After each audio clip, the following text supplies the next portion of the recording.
9.6, translate and classify conic sections. I really love this picture because it shows us why we study all these shapes together. Students always want to know, how do a circle, an ellipse, a hyperbola, why are those all related? Why do we call them conics? And I think when you look at this double cone and these different cross sections, it really starts to make sense.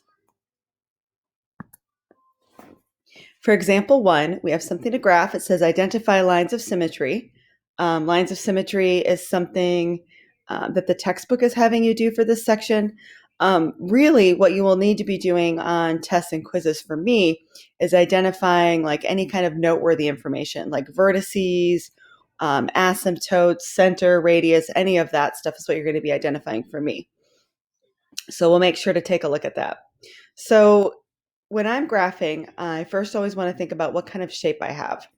So I have a quantity with x squared, and then we've got our y squared, and we have equal to a number. So this one I know is definitely going to be a circle.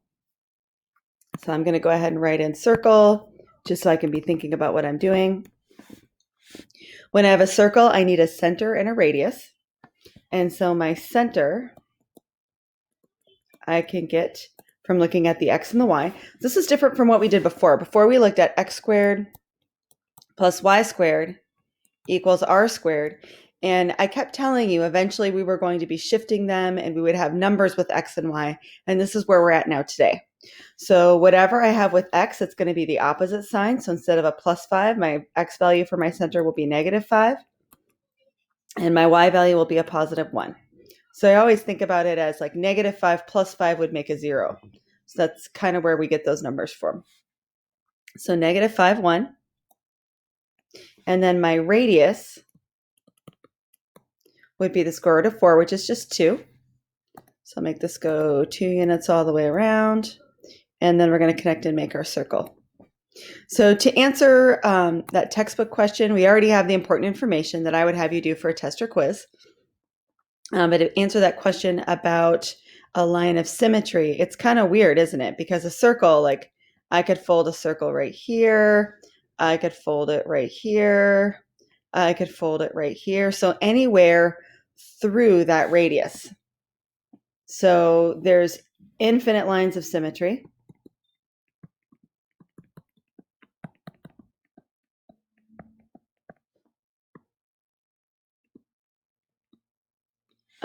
And they would be in that form. I guess we could write it in point slope and just leave m as a variable. So they'd be through the center. So I'm going to write y minus 1 equals m times x plus 5, where m is any real number. So it just really has to go through that point. As long as it goes through that point, we're good. For example 2, we have a different shape now.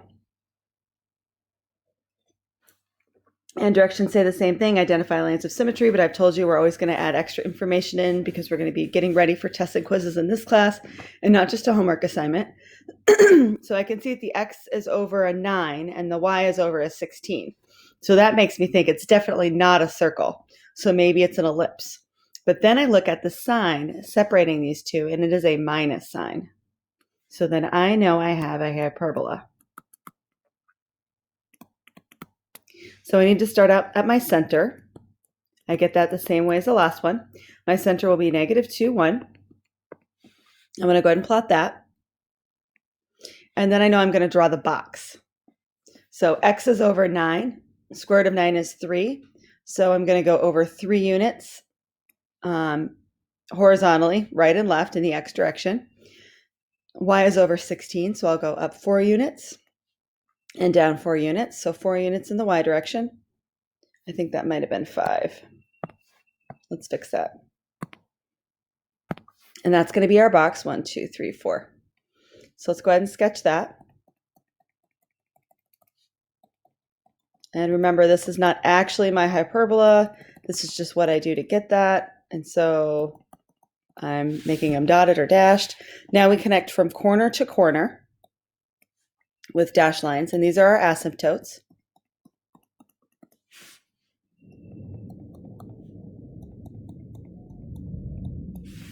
Okay, and now finally I have to figure out, does this open in the x direction, so my transverse axis is horizontal, or does it open in the y direction so that my transverse axis is vertical? So let's try to figure that out. So in my equation, I know that with hyperbolas, the order matters, and my x is first. So let's make a note of that too. Hyperbola order matters. So my transverse axis, because this is an important part, because x is first, it would be the x-axis, and x-axis is horizontal.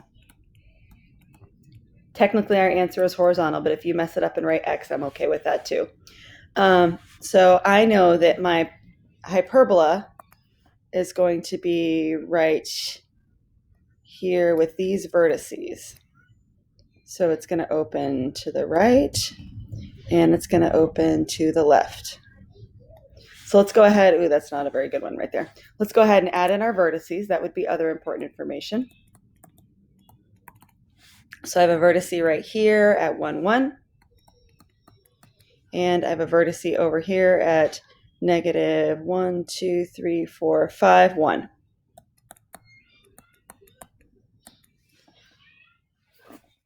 Other important information here would be our foci. So I think I can squeeze the foci in here. Foci, we know our equation is c squared equals, there's a minus in my hyperbola equation, so the foci has a plus sign, a squared plus b squared. So let's remember 9 and 16, those are already those squared numbers. I can substitute those directly right away. So c squared equals 9 plus 16. C squared is 27. Absolute value of c equals square root of 27. C equals plus or minus square root of 27. So the tricky part is we have to remember that that is going to be square root of 27 units from the center in this direction, and the square root of 27 units to the left as well from the center. So when I write down those coordinates, I'm really just taking my center. My center was negative 2, 1, and I'm changing that x value. So my foci will be negative 2 minus square root of 27, comma 1, and negative 2 plus the square root of 27, comma 1. So that's how I'd find the foci on that. Last step is asymptotes. So we have a lot of information for hyperbolas. This is probably the trickiest shape for people. So I could write my asymptotes in point slope form. So all I need is a point and a slope. They both go through the center. So I can use that point. My x1, y1 can be the negative 2, 1. So I've got that. And then I also need a slope. And I know that the slope, one will be positive and one will be negative, but they'll be that same fraction. So if I look in that box from my center to this corner here, I went up 1, 2, 3, 4, and then over 3, which makes sense because square root of 16 is 4, square root of 9 is 3. This is my y number, right? It's always rise over run. So 4/3, and it could also be down 4 and 3 to the right. So my slope is going to be plus or minus 4/3. So now I can write my asymptotes. Y minus 1 equals plus or minus 4/3. And then we have x plus 2. So last is probably lines of symmetry, which I think is really the least important thing. Again, your textbook makes a big deal out of this, but it's not really what I want you to get out of these shapes. So it looks like that line I drew for the foci, where I was kind of showing the directions for the foci, that would definitely be one of our lines of symmetry. That crosses the y-axis at 1, so that would be y equals 1. But then I could also draw a line, if you kind of look at this blue line that I started, I could also draw a line right through the middle and fold it there as well. And so that would be x equals negative 2. So we do end up with 2 lines of symmetry and a really messy graph.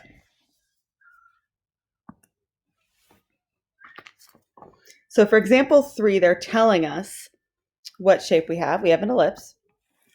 It says, write the equation of an ellipse with foci at 3, 5, and 3, -1, co-vertices at 1, 2, and 5, 2. And we want to identify lines of symmetry.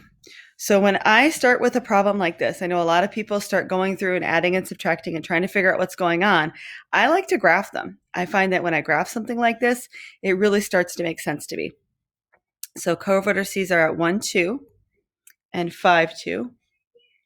Let's see, there's 1, 2, 1, 2, 3, 4, 5, 2.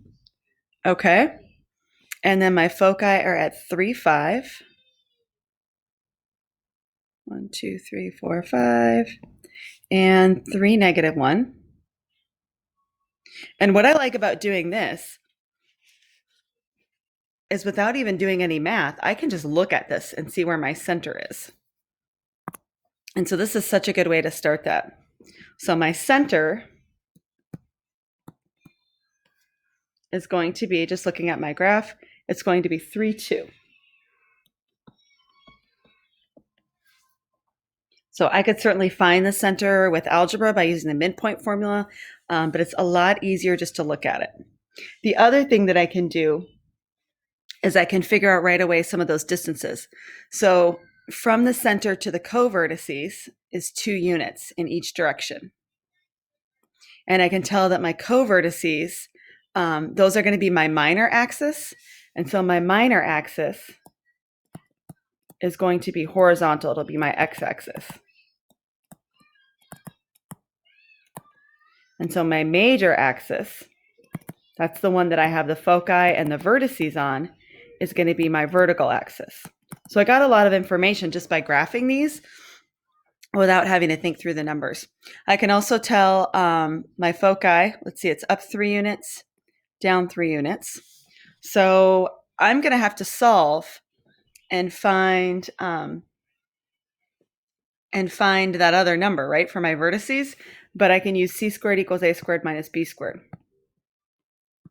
Again, ellipses have a plus in the equation, so we have a minus in this one. And I always want to do big minus little. I'm looking for big, right, because I'm looking for my vertices. So we'll be looking for a squared minus, and then b squared is going to be that 2 squared. That's the number for my co-vertices. C squared is the number for my foci. That's going to be 3 squared. So that's kind of how I go through and build this. So 9 equals a squared minus 2 squared. I guess I could go ahead and make that 2 squared into a 4 because I'm going to be out of room really fast. Add 4 on both sides. So I have 13 equals a squared. So I think I am just about ready. I could go ahead and write my equation. So I'll have x plus or minus something. I'm going to switch colors for this for my final answer. And my center is 3. So I'm going to write down x minus 3 squared. And that's going to be over a number. I have an ellipse, so this is plus. And then I'll have y plus or minus a number squared. And my center is 2, so it'll be y minus 2 squared. And that's going to be over a number. And then it's going to equal 1. So now I've got to match up these denominators. So my x direction, I went 2 units to the right, 2 units to the left. That was my co-vertices. So this will be over 4. I have to take that 2 and square it. When I found a squared, that was 13. So that's going to be the number I would use to find my vertices. So let's just go ahead and find those vertices really fast. So if a squared equals 13, and I took the square root on both sides, absolute value of a is square root of 13. A is plus or minus square root of 13. That means my vertices will be square root of 13 units up and square root of 13 units down from the center. So my vertices, and I got to think about, am I changing my x or changing my y to do those vertices? And because I'm going up and down, I'm changing my y. So I'm going to start with my center, which is 3, 2. And so I'm going to write 3, 2, but then that 2 is the part that I'm changing. So I'll have 2 plus or minus square root of 13. So I think we've got pretty much all the information we could come up with for this ellipse. And then again, they're going to ask us to identify lines of symmetry. So with an ellipse, it's like this. I'm going to have a line right here. I'm going to have a line right here. There's going to be two. So let's see if we can come up with those equations. I can tell I would have one at y equals 2. Lines of symmetry. I need a bigger page.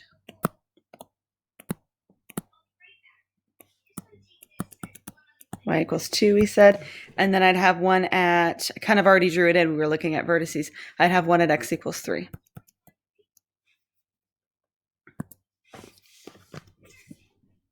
For our last example, they're asking us to classify the conic, and this time they give us an equation that's all multiplied out. So we're going to have to do some work to put this into standard form.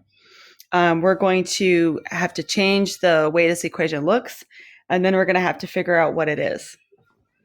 So let's go ahead and just do some basic steps. So first, we're always going to put x's and y's together.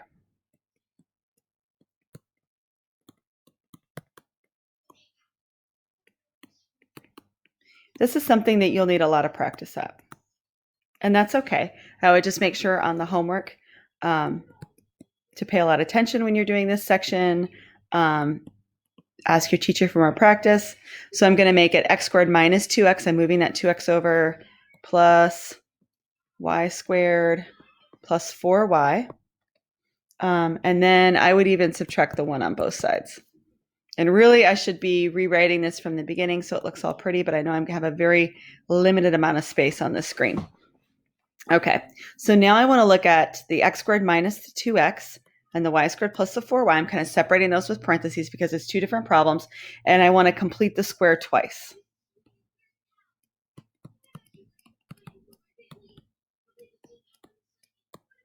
Once for x and once for y. So if I have x squared minus 2x, half of 2 is 1, 1 squared is 1, so I've completed that square, plus y squared plus 4y, half of 4 is 2, 2 squared is 4. So I can't just go around adding a bunch of numbers into stuff, but I can go around adding them on both sides. That's how math works. So if I added 1 and 4 on the left, I have to also add 1 and 4 on the right. So now we're going to go ahead, we're going to factor. And I like to also write and combine. So on the left, we're going to be factoring. On the right, we're going to be combining everything. So x squared minus 2x plus 1 would factor to x minus 1 squared